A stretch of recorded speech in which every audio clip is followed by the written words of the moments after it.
Bangabandhu rail সেতু যোগাযোগ ব্যবস্থা ও অর্থনীতিতে একটি মাইলফলক। যোগাযোগের অন্যতম সাশ্রয়ী, সহজ, নিরাপদ ও পরিবেশবান্ধব মাধ্যম হচ্ছে রেল। রেলপথ সম্প্রসারণ ও আধুনিকায়নের মাধ্যমে সমগ্র দেশকে রেলপথের আওতায় আনার জন্য সরকারের বিভিন্ন উদ্যোগ সত্যিই প্রশংসনীয়। পদ্মা সেতুর পর এবার যমুনায় বঙ্গবন্ধু শেখ মুজিব রেল সেতু নির্মাণে বদলে যাবে উত্তরাঞ্চলের সঙ্গে ঢাকার রেল যোগাযোগ ব্যবস্থা।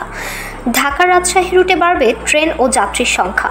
পুরো দেশকে রেল নেটওয়ার্কের আওতায় আনতে সরকার মহাপরিকল্পনা নিয়েছে। একই সঙ্গে আন্তর্জাতিক রুট হিসেবে ভারতের সঙ্গে রেল সংযোগ স্থাপনের লক্ষ্যে নীলফামারীর চিলাহাটি এবং চিলাহাটি বর্ডারের মধ্যে ব্রডগেজ রেলপথ নির্মাণ প্রকল্পের কাজও চলছে। অন্য পাশে ভারতের ফুলবাড়ি অংশে শিলিগুড়ি পর্যন্ত রেলপথ নির্মাণ করেছে দেশটির রেলপথ বিভাগ। ঢাকার সঙ্গে উত্তর পশ্চিমাঞ্চলের রেল যোগাযোগে নতুন দিগন্ত উন্মোচিত হবে।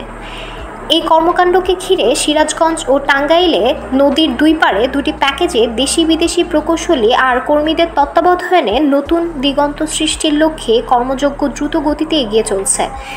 সেতুটি নির্মাণে Japan, Australia, Philippines, Vietnam, Nepal ও বাংলাদেশের প্রায় ৭,৫০০ কর্মী নিয়োজিত রয়েছেন।